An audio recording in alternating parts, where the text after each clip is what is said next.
জোরে বলি আল্লাহু আকবার। আওয়াজটা ঠিক হয় নাই। আল্লাহু আকবারের আওয়াজ দিয়ে রাজা গৌর গোবিন্দের সেই প্রাসাদ ভেঙ্গে ফেলেছে শাহজালাল ইয়েমেনি। আল্লাহর ওলিদের এই আল্লাহু আকবার ধ্বনি, এটার যে কত পাওয়ার! এই আশিকে রাসূলদের আওয়াজটা শুনলে এটা তো শাহজালাল ইয়েমেনিও কষ্ট পাবে যে আশিকে রাসূলের আওয়াজ কইমা গেল কেন।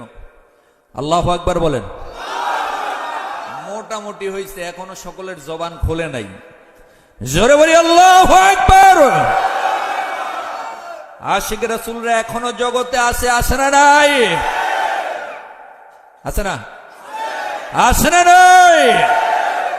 আছে।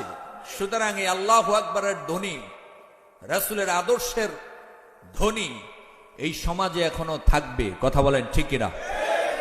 একজন ইমাম আছেন গো এই ধরাতে, একজন ইমাম আছেন গো এই ধরাতে, একজন ইমাম। ওরে যার নির্দেশ মতো আমল করলে, যার নির্দেশ মতো আমল করলে পাবো আল্লাহকে, একজন ইমাম আছেন গো এই ধরাতে, একজন ইমাম আছেন গো। ওরে 27শে রমজান কদরের রাতে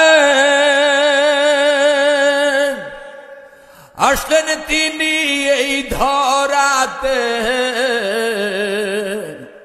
27শে রমজান কদরের রাতে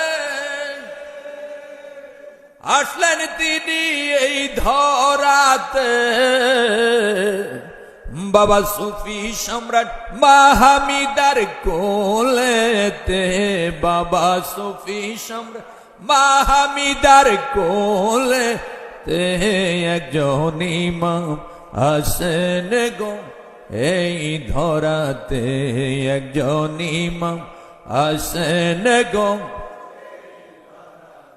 ওরে যার নির্দেশ মতো আমল করলে, যার নির্দেশ মতো আমল করলে পাবো আল্লাহকে, একজন ইমাম আছেন গো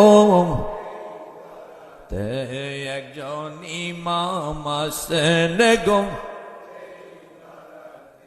ওরে নামটি তাহার কুদরতে খোদা,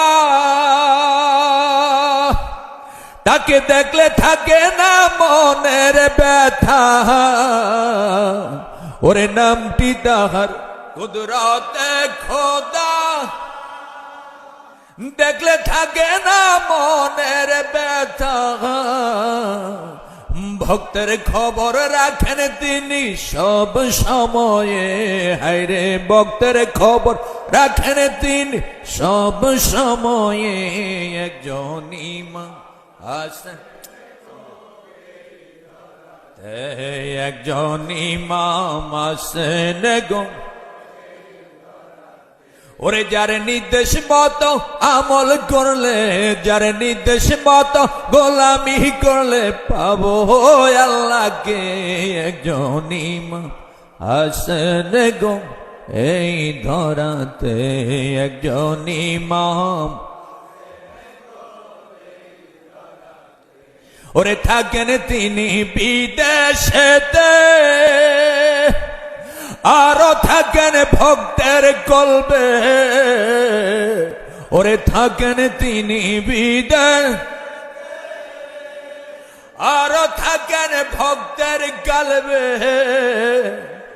দয়াল বলে ডাক দিলে পাই যে সামনে, হায়রে দয়াল বলে পাই যে সামনে, একজন ইমাম আছেন গো এই ধরাতে, একজন ইমাম আছেন গো এই ধরাতে। ওরে যার নির্দেশ মতো আমল করলে, যার নির্দেশ মতো গোলামি করলে পাবো আল্লাহকে, একজন ইমাম আছেন গো এই ধরাতে, একজন ইমাম আসেন গো এই ধরান